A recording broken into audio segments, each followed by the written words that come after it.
Hello everyone, very good evening to all. Welcome you all in the session of Oliveboard. So I hope you all are fine and doing well.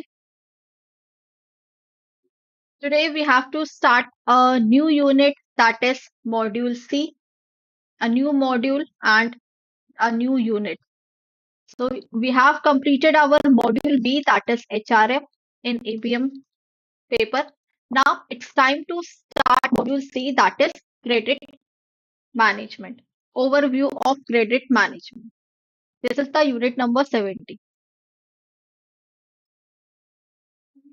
And yes, this is the selection batch for CIB exam. So in this particular selection batch, the specific batch which is designed for you all. So what benefits you will be getting is that this is completely a live batch. You will be getting 250 plus sessions of all the subjects starting from ABM to BRPL. You will also be getting all the early morning and late evening classes. All this will be a live session. Concept clarity will be there, advanced preparation. As you have seen the paper analysis that the questions level were very high, so we will prepare you according to those level only.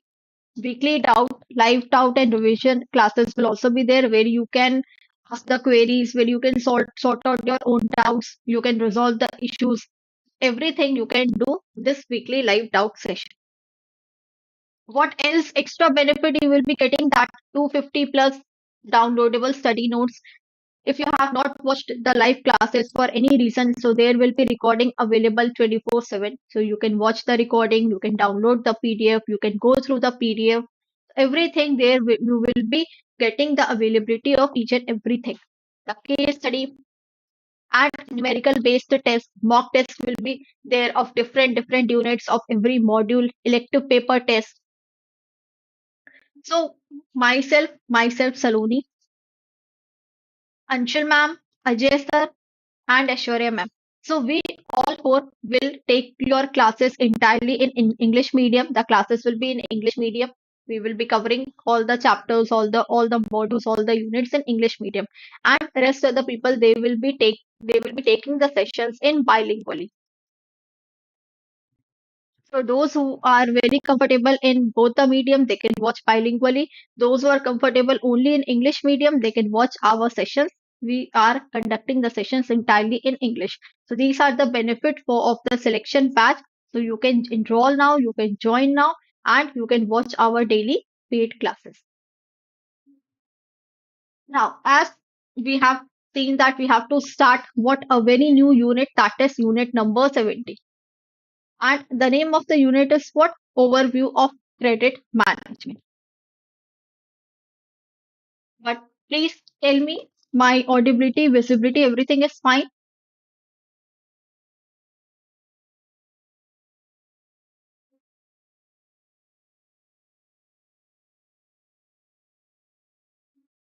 Please confirm me my audibility and visibility.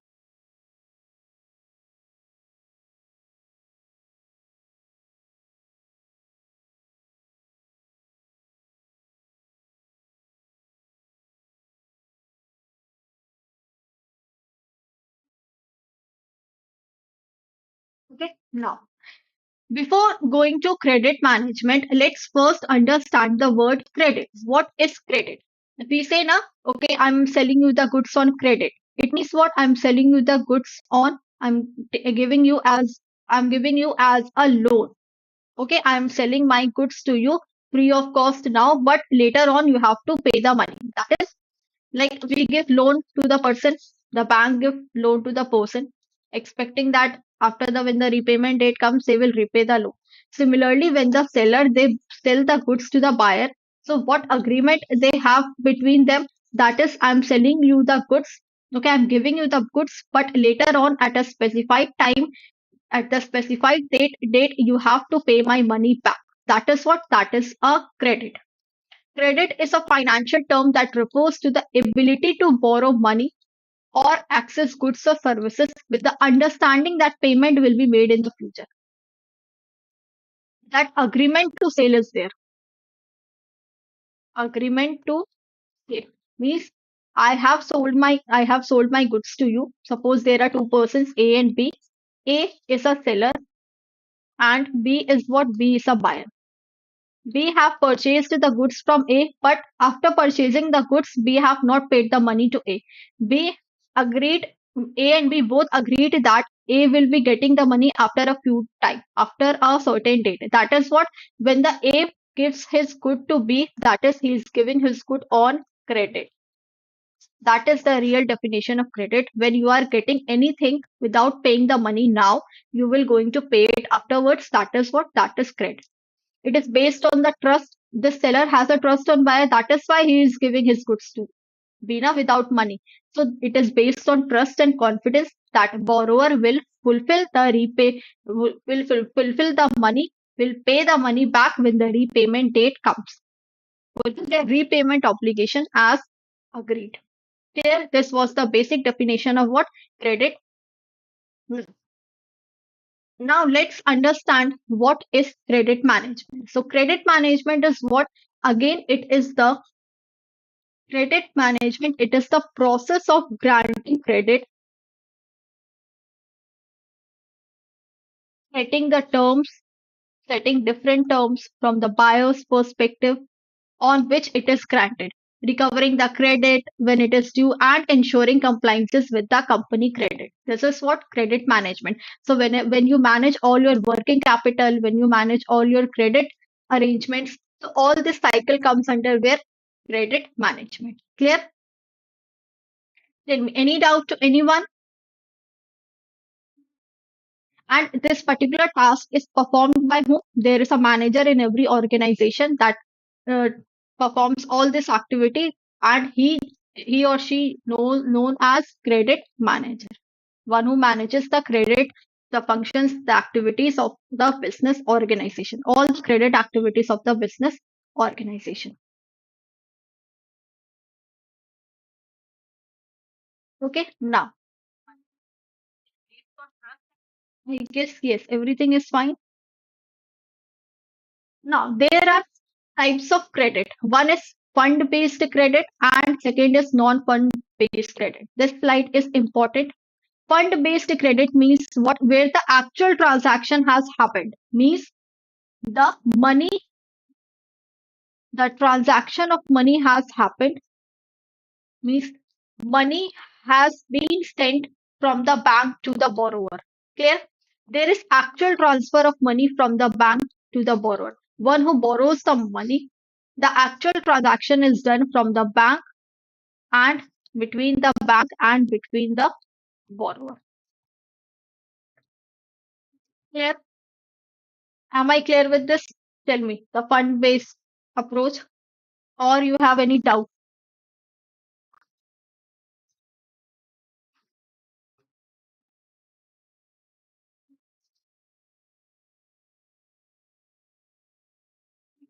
Now, second one is what? Second one is non fund based approach. Clear? Now, here it what happens when in non fund based credit, there is no transfer of money but the commitment. Suppose, let's take an example that, okay, suppose there's a one bank, this is bank, clear? This is the bank's customer. And this is what? This is the third party. Now, what happens in non-fund based credit? When banks give guarantee on behalf of a customer, when this bank is giving guarantee on behalf of the customer, to whom? To this third party. Bank says that, okay, that you sell the goods to this particular customer. If this customer will not repay your money, if this customer will not pay your money back, then I will become as a guarantor. Okay, I will pay you the money back. When bank gives guarantee on behalf of a customer to the third party that you sell the goods to this person, to my customer, to this person is what? This person is bank's customer. To my customer, and if my customer make any kind of default, then I will be liable to pay your money back. That is what? That is non-fund based credit. So it is done basically on the basis of what commitment given by whom? Commitment given by bank to the third party, that if my customer will not pay your money back, then I will going to pay your money back, and later on bank will receive this money from the customer by the bank on behalf of the client. Client means the bank's customer, may result in future transfer of money to the beneficiary of such a commitment. Later on, this person has to pay back the money to the bank, the same amount which he has to pay to the third party.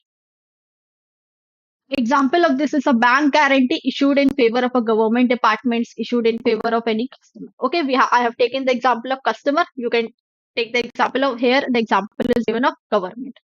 Then, so this is for non-fund based, where today there is no fund used, but later on there are chances that the fund will use. Okay, there will be the usage of funds.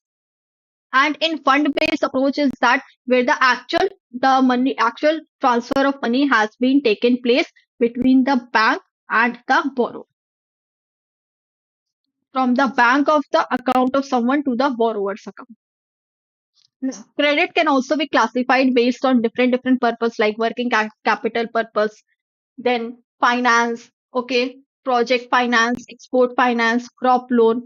So bank often classify their credit portfolio based on such types, where retail banking covers, okay, international credit occurs, agricultural department. So for different department, the credit has been given to different sectors. So this credit plays an integral role in all the departments, in all the sectors of the economy. Now, priority sector lending. Okay, what is priority sector lending? Priority sector, see, minimum amount is set on a bank. Okay, every bank has to set a minimum amount. And what is that minimum amount? That minimum amount to lend to various sectors. And that sector is what? That sector becomes the priority sector. Every bank, every bank has given that whatever your portfolio is, suppose the portfolio of bank is 1000 crore, your portfolio is 1000 crore. Now from this portfolio you have to lend some sectors this much amount of money. Criteria is being set, minimum amount is set on bank to lend to various sectors, and that sector comes under priority sector. Again, very important. So priority sector refers to specific areas of the economy that governments and central bank consider important for the development growth of the nation. So government also what they do, okay, they RBI government, they say that okay, we need a growth in our economy. So there are few sectors where the financial inclusion is has not been reached to such sectors. So these sectors need a lot of improvement, so let's make them the priority sector, and let's do the growth in such sector. So some sector has become a priority sector, like agriculture, the rurals, all these will come under the priority sector. What is the objective of priority sector? Again, to promote what? Economic growth, to promote financial inclusion, to promote all the banking services to those sectors who are being, you can say, discouraged from those sectors. Ensure equitable distribution of credit to different sectors that are not having sufficient amount of financial services, that are not having banking services. So provide services to such sectors where the banking services is not available. That is the main objective of what? Priority sector lending. And that is why such sectors come in the category of priority. Because if this priority word is added, then definitely they will be given certain, you can say, different like services. Okay, then financial literacy, and support underprivileged undeserved segments of the economy. So those segments of the economy who are undeserved, okay, who are being away from those privilege. So let's support them so that they can also grow, and they can also make their economy moving in a smooth way. That is, financial stability should also be there, as well as economic stability should also be there. Now, let's see that which sector is given how much percent of the money for, and those sectors comes under priority sector or not. Priority sector, the main sector included in the priority sector are as follows. Okay, like agricultural finance. So agricultural finance, okay, how much loan is given to in agricultural finance for crop loans, or you can say for medium term loans for post harvesting activities for farmers. So in agriculture finance, so 2 crore is the value. Okay, that is the upper cap is how much? 2 crore. Finance given to micro and small enterprises, that we say micro, small and medium enterprises, because government is supporting these small, medium, micro enterprises, because these are the enterprises who are giving the business to in our country. We have small enterprises in located in different regions of the country, and the business comes from such reason only. Loans to individual up to rupees 35 lakh in metropolitan centers. Now, what are metropolitan centers? Those are such centers with a population of 10 lakh and above. And apart from this, which comes under below 10 lakh, above, if the population is of 10 lakh and above, then how much individuals to be given to loan in metropolitan centers? That is 35 lakh. And up to 25 lakh in other centers. So for other it is 25 lakh, but for metropolitan centers it is 35 lakh, where the population is more than 10 lakh rupees. But subject to what? Subject to of a dwelling unit per family provided overall cost. Dwelling unit means what? Can anybody tell me what is dwelling unit? That is the cost of the house. Dwelling means flat, house, all these are dwelling. The cost of house should not exceed 45 lakhs for metropolitan and 30 lakhs for other than metropolitan. So loan to individuals will be given to 35 lakh for metropolitan where population is more than 10 lakh, but subject to that the dwelling unit should not increase 45 lakh. Whereas up to 25 lakh for other than metropolitan, subject to their cost of the house should not increase more than 30 lakh respectively. Clear? Dwelling unit means cost of the house. Educational loans to be granted up to rupees 10 lakh for students who are studying in India, but anyone who is studying abroad, for them it is 20 lakh rupees. Export credit by domestic bank is not treated as finance to priority sector for the purpose of priority sector target, but for foreign banks it is being treated as what? Priority sector. For domestic banks it is not treated as priority sector, remember, but for foreign banks export credit it is being treated as priority sector. Now, microcredit provided by banks directly or through intermediary for sell loan to self-help groups, to small organizations, to non-governmental organizations. So these come under their priority sector lending. Here, so there is negotiable warehouse receipt also, and apart from that, non-negotiable warehouse receipt. So for them also there is a limit of rupees like 75 lakh for warehouse receipt, negotiable warehouse receipt. Can anybody tell me what is negotiable warehouse receipt? Tell me, I'm waiting for your comments. For retail trade, for khadi and village industry sector, all loans to different units will be eligible. Classification and the target is how much? 7.5% for micro enterprise under priority sector. So under priority sector for micro enterprises, the khadi and village industries will be given how much? 7.5%. Here, and there are many different sectors also which is included in your book. So you can read those items. We have variety of things, but the most important was there I have brought over here.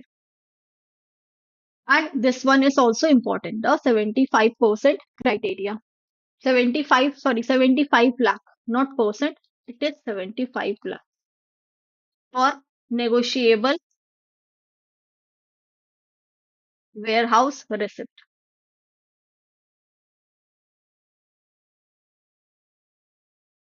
Yeah. Any doubt? And for negotiable warehouse receipt, it is 75 lakhs. And there is non-negotiable warehouse receipt. That is how much? That is 50 lakhs. So whatever I'm writing, that is also very important. And likewise, if you will see that for startups also, startup means a new business model. When someone comes with a new business model, that is startup. So for startup, their loan is being provided up to rupees 50 crore. Yeah, so we have a lot of things to cover in our book. It is being given to you.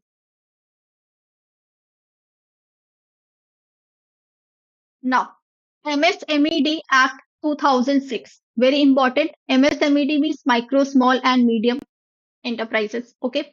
So government basically they support micro, small, and medium enterprises because these are the sectors that will generate a huge income in our economy.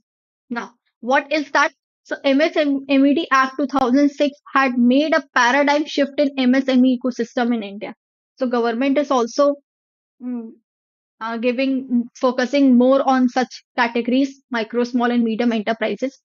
So, with effect from 1st July 2020, the differentiation as to manufacturing units and service unit is taken away, and new definition has come into force. So, these are the updated definition of micro, small, and medium enterprise.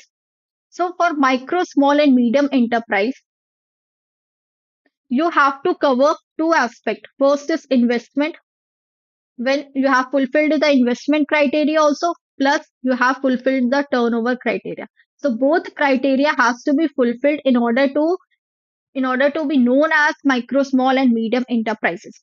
So for micro enterprises, investment is how much? It should be up to rupees 1 crore. And plus turnover is how much? It should be up to rupees 5 crore.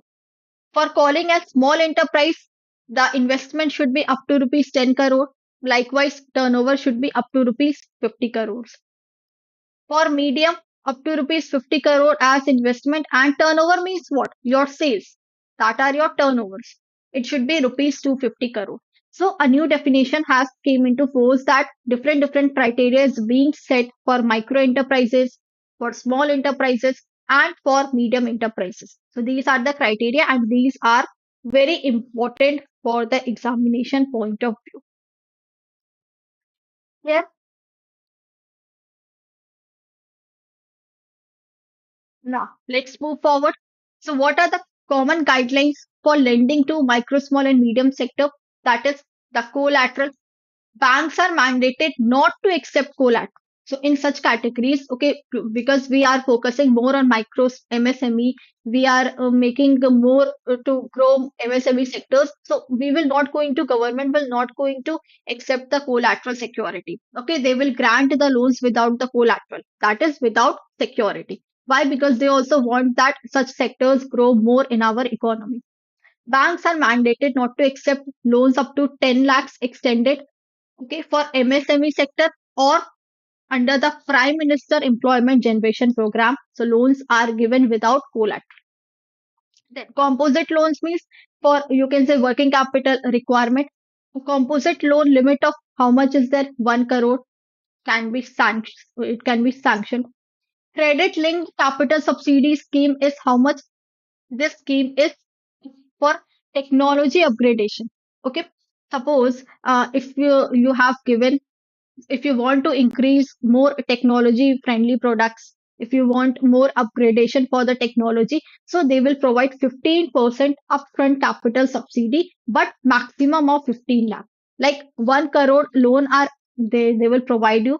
And for technology upgradation they will give you how much? 15%. It means 15 lakh rupees they will give you, 15 lakh or 15%, whichever is the limit it will provide you.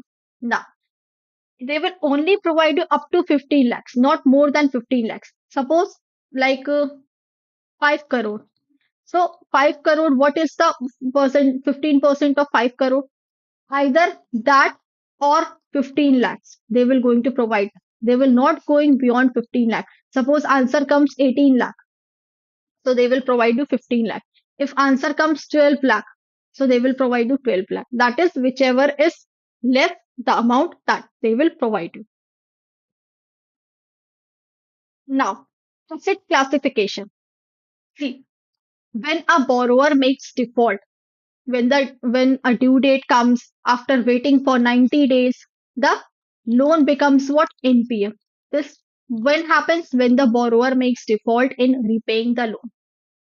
Suppose this is the borrower. This borrower has taken the loan on 1st January 2024, and after this he let's take an example 2020. He said that after 2 years, okay, when the due date comes he has to repay the loan. Suppose the due date comes on 1st January 2022. Now waiting for 3 months, January, February, March, the 90 days, okay, on 2nd April or on 3rd April, 2nd or 3rd April, because February have 28 days. So bank will what do? Bank will categorize those assets as NPA. After waiting for 90 days, bank will categorize those assets as NPA. So there are two types of assets. One, the performing assets, that is done within that the period of 90 days, and non-performing assets, that is NPA. So performing assets, they have a different category. Standard assets, okay, special accounts they have to frame. In non-performing assets, they have different categories. They will wait for substandard for a period of few months. After that, again for a period of few months, that period comes under doubtful assets, and at last the loss assets. Done? Tell me, till here it is clear to you?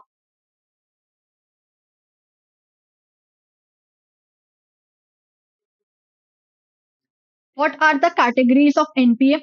So we have substandard assets, that is a substandard, like on 1st January the repayment day was 2022, okay, waited for 90 days. On 2nd April, from 2nd April to 12 months, that is 2nd April 2022 to 2nd April 2023. Waited for 12 months, maybe might be the borrower comes and they refund, they pay back the money. That is substandard. A substandard asset would be one which has remained NPA for a period of less than or equal to 12 months. It should be not more than, it should be less than or equal to 12 months. That is substandard. Then doubtful is what? When a period of more months. A asset would be classified as doubtful if it has remained in the substandard category for a period of 12 months. Okay, so it will be considered as a doubtful assets when the period of 12 months has increased. And when loss comes, when the banker understands, when the RBI inspection does, and when they also understand, the external auditors understand that now the money is not, now you will not going to get back your money. Now your money is turned into your bad debts. This is what a loss asset. Asset has been considered as loss. It means they will not going to generate any kind of money to your bank. Is one where loss has been identified by the bank or internal or external auditors. So these are the three categories of NPA. The substandard, waited for less than or equal to 12 months, doubtful more than 12 months, and loss assets when one has identified. See, now the money will not going to return back. Now the borrower has made defaulted and he will not going to return your money back. That is, you have to treat your assets as loss. Done. Now, one more topic is their special mention accounts. See, in this case, what happens? In this case, you have to wait for 90 days. When the due date comes, due date to 90 days, a bank has to wait. So RBI says that why do you want to wait for 90 days? Why do you want to wait for 3 months? When the due date comes, after that, start preparation. Okay, start asking for your money. start asking from the defaulter, the one who has done the default, the borrower, okay, the different accounts on different stages. So RBI says that don't wait for 90 days, okay, start things when the due date comes. So there are special mention accounts, okay, they have been made in these 90 days duration. RBI introduced an asset category, that category of an asset, special mention accounts. They have defined those categories as special mention accounts, where different accounts has to be mentioned. Okay, and in such category, you have to see that whether you can get back your money. Between standard, substandard category of assets to show tendencies of for possible default or delinquency or signs of incipient stresses, means might be you can get your money back, so there are chances. So for this, the government, the RBI says that you need to introduce a special mention accounts.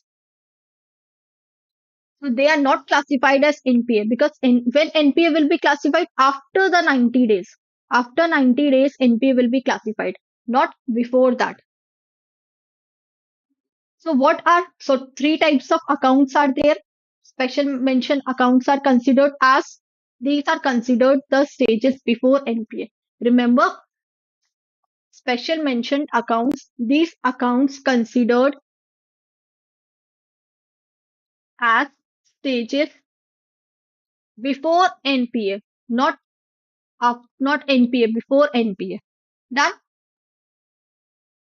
Clear? RBI basically says that don't wait for NPA, just start your work as and when the due date comes. See the due date, okay? On the due date, when you are not getting your money back, start your preparation from that day on. Now, so in three categories, three accounts has been made. Special mentioned account 0, 1, and 2. So we have 90 days. So, principal or interest payment or any other amount wholly or partially overdue between 1 to 30 days, mention it over there. Then, in first SMA 1, 31 to 60 days, and in SMA 2, prepare it for 61 to 90 days. Okay, principal or interest payment, how much is overdue, mention it over here. So, this is for normal account, but in case of revolving credit facilities like cash credit, there will be no SMA 0. It will start from SMA 1 and SMA 2. But there is no SMA 0 in cash credit facilities because you generally give 30 days at outstanding. In cash credit, you generally give 30 days at outstanding. So remove this 30 days, start from here. That is 31. SMA 1 31 to 60 and SMA 2 61 to 90 days. So we generally give outstanding as 30 days. Clear? So if you will see over here that assets assets is being divided into two, performing and non-performing. No. This performing is again divided into three parts. This one SMA 0, then SMA 1 and SMA 2. Clear? Now, non-performing again in three categories. What is the substandard? Then comes the doubtful. And finally, when you have seen that after doing the auditing, after internal auditor, external auditing, you have seen that now you will not going to get back your money. You have used the SARFAESI Act also, such debt recovery tribunal also, but still you will not get your money back. That will your assets. Now you can declare your asset as in a loss category. Here, so this is what NPA and SMA. SMA is always considered in the stages before NPA, considered as three stages before NPA. Done. So yes, we have completed our very first unit of module C, credit management. I hope you have enjoyed the session. So please kindly like the video, share it with others as well, and moreover subscribe the channel if you have not done so far.